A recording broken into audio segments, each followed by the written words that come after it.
saya akan bacakan apa yang dituliskan oleh netizen di akun Toktiknya, ya. Nama akun Toktiknya adalah Backback. Nah, hey, tolong turunkan dahulu yang di tiang. Ada titik-titiknya, kemudian kasihan sekali. Jadi ini statement atau kalimat yang ditulis oleh netizen di media sosial pribadi saya, ya. Ini konteksnya saya memberitakan tentang Yesus Kristus, kebenaran itu, dan netizen yang nyelinap di media sosial saya menuliskan ini. Nah, saya nggak tahu di luar sana itu apakah banyak orang-orang yang seperti Backback yang juga bertanya ataupun yang sempat untuk mengajukan pertanyaan atau menulis statement ataupun yang pernah menulis statement seperti Backback ini, ya. Siapapun Anda, perhatikan baik-baik video saya ini, dengar baik-baik video saya ini ungkapan yang saya tulis, ya, kebenaran yang saya mau sampaikan di media sosial saya ini, ya. Nah, yang pertama yang saya tanggapi itu adalah di sana dia menuliskan, "Hey, tolong turunkan dahulu yang di tiang." Ketika dia menuliskan statement demikian, Roh Kudus, ya, yang ada dalam hidup saya, Roh Kudus mengingatkan saya akan peristiwa di mana Tuhan Yesus disalib. Nah, yuk kita baca di dalam Matius pasal ke-27 ayat 39 sampai 40. Apa yang dikatakan di sana? Saya akan baca, ya, Alkitab saya, firman Tuhan. Matius 27 ayat 39 sampai 40. Saya akan bacakan di Alkitab saya. Dengar baik-baik, saudara. Orang-orang yang lewat di sana menghujat dia itu Yesus, dan sambil menggelengkan kepala. Mereka berkata, "Hai engkau yang mau merobohkan bait suci dan mau membangunnya kembali dalam 3 hari. Ya, selamatkanlah dirimu, ya. Jikalau engkau anak Allah, turunlah dari salib itu." Nah, saudara, banyak orang yang melintasi tempat di mana Yesus itu disalib. Dan mereka menggelengkan kepala, mereka sambil berteriak berkata, "Hai engkau anak Allah, jikalau engkau anak Allah, turunlah dari salib itu, selamatkanlah dirimu." Nah, saudara, ketika banyak orang berkata demikian, apakah Yesus turun dari salib? Tidak. Yesus tidak turun dari salib. Ya, Yesus tidak turun dari salib. Sekarang kita lanjutkan lagi ayat 41 sampai 42. Saya akan bacakan, oke? Dengar baik-baik, ya. Buka hatimu, dengar baik-baik. Netizen, dengar baik-baik. Kamu yang sama seperti netizen yang berkomentar ini, dengar baik-baik. Ya, dengar baik-baik. Ayat 41 sampai yang ke-42 saya akan bacakan, oke? Dengar baik-baik. Ayat 41 sampai 42. Demikian juga imam-imam kepala imam-imam kepala bersama ahli-ahli Taurat dan tua-tua mengolok-olok dia, ya, mengolok-olok Yesus, dan mereka berkata, "Orang lain ia selamatkan, tetapi dirinya sendiri tidak dapat ia selamatkan. Ia Raja Israel, baiklah ia turun dari salib itu, ya, dan kami akan percaya kepadanya." Saudara, ini adalah ungkapan dari imam-imam kepala, ya, dan juga ahli-ahli Taurat dan juga tua-tua orang Yahudi, di mana mereka meminta Yesus yang di atas salib itu untuk turun dari sana. Supaya apa? Supaya mereka percaya. Nah, apakah Yesus mewujudkan permintaannya? Tidak. Apakah Yesus turun dari salib? Tidak. Walaupun imam-imam kepala, ya, ahli Taurat dan juga tua-tua orang Farisi mengajukan, membuat statement supaya kami percaya, turunlah. Apakah Yesus turun? Tidak, saudara. Tidak. Yesus tidak turun walaupun engkau berkata supaya kami percaya. Dan ini juga lah yang terjadi pada netizen ini. Netizen barbar ini, netizen di TikTok, nama akunnya back ini, dia berkata, kasihan, turunkanlah dia.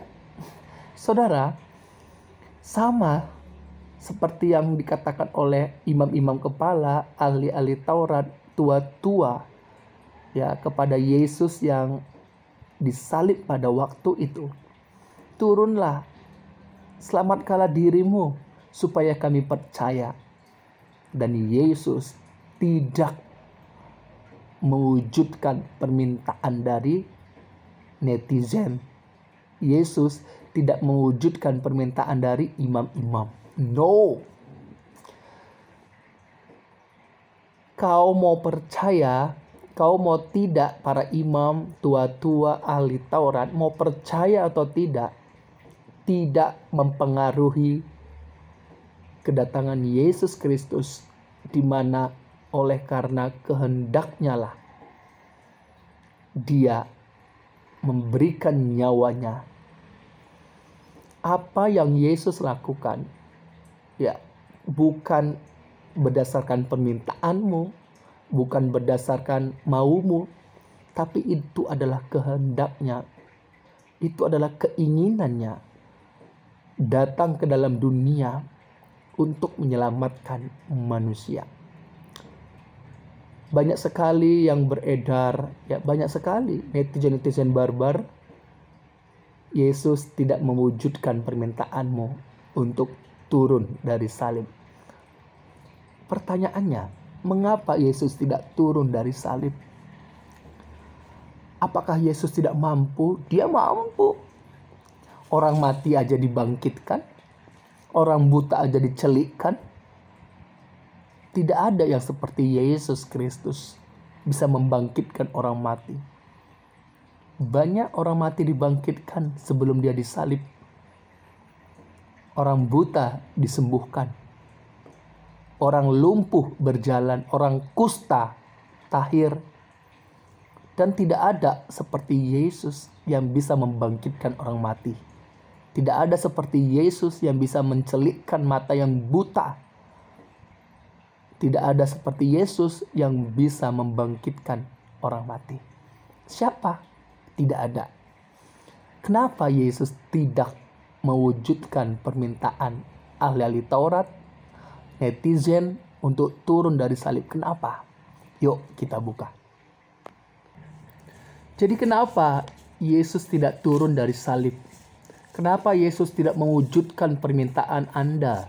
Tidak mewujudkan permintaan ahli Taurat, tidak mewujudkan permintaan imam-imam kepala dan tua-tua. Kenapa?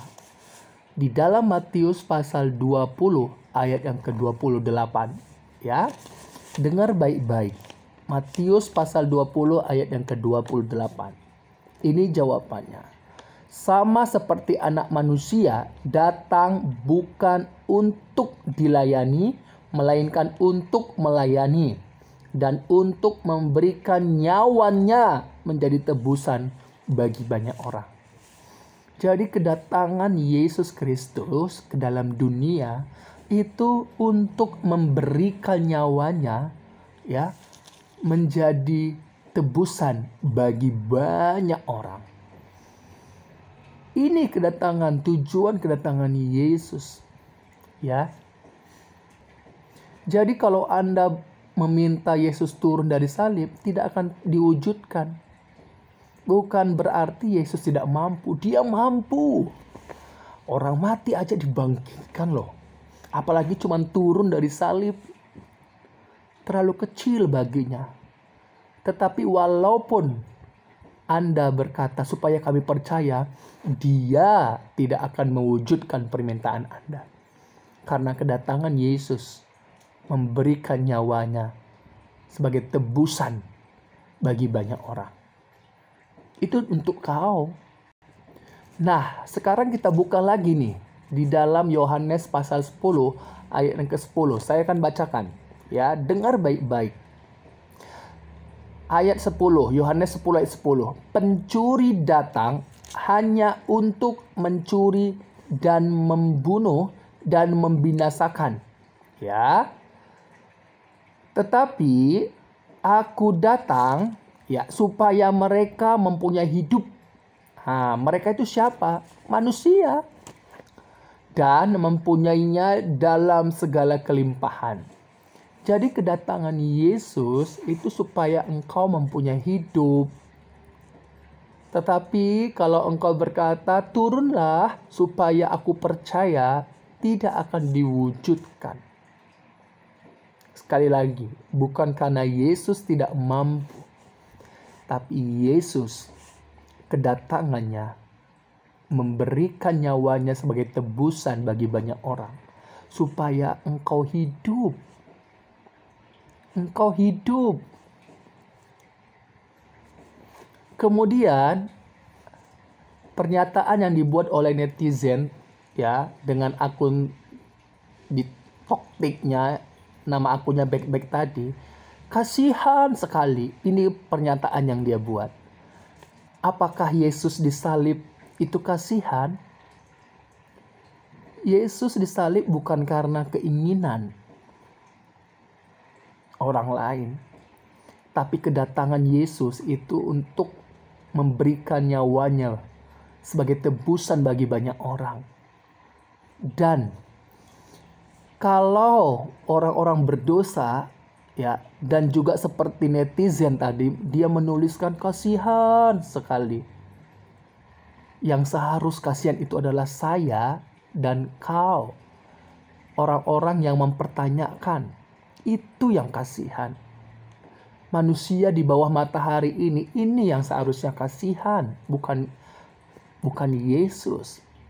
Justru seharusnya kita bersyukur karena kedatangannya supaya kita hidup.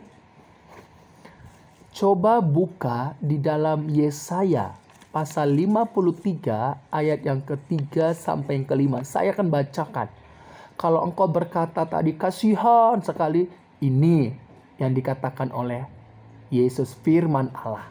Ya, saya akan bacakan firman Tuhan dalam Yesaya pasal 53 ayat yang ke-3 sampai yang ke-5. Saya akan bacakan di Alkitab saya.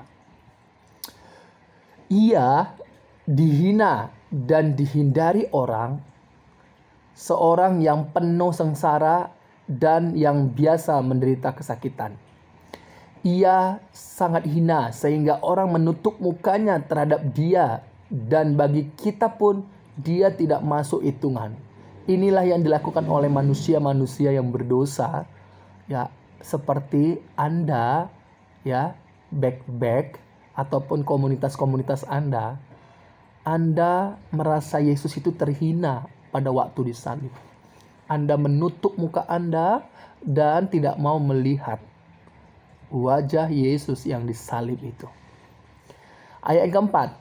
Tetapi sesungguhnya, dengar baik-baik. Tetapi sungguhnya penyakit kitalah yang ditanggungnya dan kesengsaraan kita yang dipikulnya. Padahal kita mengira dia kena tulah, dipukul dan ditindas Allah. Ayat yang kelima. Tetapi dia tertikam oleh karena pemberontakan kita. Dia diremukkan oleh karena kejahatan kita. Ganjaran yang mendatangkan keselamatan bagi kita ditimpakan kepadanya. Dan oleh bilur-bilurnya kita menjadi sembuh. Seharusnya yang kasihan itu kita yang berdosa ini. Termasuk kau. Akun toktik back yang tadi bilang kasihan sekali. Seharusnya kita yang kasihan. Karena kitalah Yesus Kristus datang ke dalam dunia sebagai tebusan, menyerahkan nyawanya Supaya apa? Supaya kita yang percaya kepada Yesus Kristus itu hidup. Hidup. Jadi bukan Yesus yang kasihan, tapi kitalah yang seharusnya kasihan. Jadi kalau engkau memandang Yesus Kristus yang disalib itu sebagai hinaan, tergenapilah firman Tuhan. Dan oleh karena pemberontakan kita dan kejahatan kitalah Yesus Kristus disalib. Supaya kita hidup selamat yang percaya kepadanya. Ya. Jadi inilah yang Uncle Mandil mau katakan kepada Anda, akun back ataupun komunitas Anda, ataupun orang-orang yang bertanya seperti Anda atau golongan dari Anda. Yesus Kristus datang ke dalam dunia supaya engkau hidup jikalau engkau percaya kepadanya.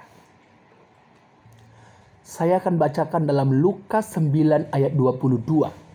Perhatikan baik-baik. Dan Yesus berkata, ini Yesus berkata, Anak manusia, yaitu dirinya, harus menanggung banyak penderitaan. Ya, penderitaan dan ditolak oleh tua-tua, imam-imam kepala dan ahli-ahli Taurat, lalu dibunuh dan dibangkitkan pada hari ketiga. Yesus tahu bahwa dia mengalami semua itu. Yesus tahu. Tetapi dia datang demi kau, demi saya, demi semua umat manusia yang telah berdosa. Supaya kita hidup. Dalam 1 Petrus pasal 2 ayat 24, saya akan bacakan. Ia sendiri, Yesus Kristus sendiri telah memikul dosa kita di dalam tubuhnya, di dalam kemanusiaannya, ya, di kayu salib, supaya kita yang telah mati terhadap dosa hidup untuk kebenaran. Oleh bilur-bilurnya kamu telah sembuh. Jadi di dalam tubuhnya, ya, sebagai manusia yang telah menjadi manusia yang datang ke dalam dunia, dia telah memikul dosa kita di kayu salib. Dan sekarang engkau berkata, kasihan melihat Yesus. Sadar enggak engkau bahwa Yesus melakukan itu semua demimu, demi manusia yang berdosa. Supaya manusia yang berdosa yang percaya kepadanya, kepada Allah yang telah menjadi manusia kedatangannya, engkau selamat. Itu yang Yesus kedatangannya untuk engkau, supaya engkau selamat. Dan engkau berkata kasihan. Seharusnya yang kasihan itu adalah kita semua yang berdosa, ini termasuk engkau. Ya. Roma 5 ayat 6 sampai 10. Ya, saya akan bacakan. Ketika kita dalam keadaan tak berdaya, Kristus mati untuk kita pada waktu yang tepat. Nah, waktu yang tepat itu apa? Waktu yang telah ditetapkannya sendiri, yang ditentukan oleh Allah. Padahal kita orang-orang yang jauh dari Allah. Jadi ingat baik-baik. Kalau engkau berkomentar di akun pribadi saya, ya, back nama channelmu, hei tolong turunkan dulu yang di tiang, kasihan sekali. Justru yang kasihan itu adalah kita, kau, ataupun golonganmu, ataupun komunitasmu, atau orang-orang yang sama sepertimu yang menuliskan statement kalimatmu ini. Itu yang kasihan. Jadi orang yang kasihan itu adalah manusia yang berdosa. Tetapi puji Tuhan, saya bersukacita, ya, percaya iman saya di dalam Yesus Kristus. I walk by faith in Jesus Christ, saya bersuka cita. Uncle Mandil bersuka cita. Dan setiap orang yang di dalam Yesus Kristus sangat bersuka cita. Karena Yesus sendiri mengatakannya, yang percaya kepadanya tidak binasa, melainkan beroleh hidup yang kekal. Wow, maut tidak bisa menahan, menyentuh orang-orang yang di dalam Yesus Kristus. Karena firman Allah, Sang Firman itu Yesus Kristus yang telah membangkitkan setiap orang yang di dalamnya dengan tubuh kemuliaan, hidup kekal selamanya. Tuhan Yesus memberkatimu.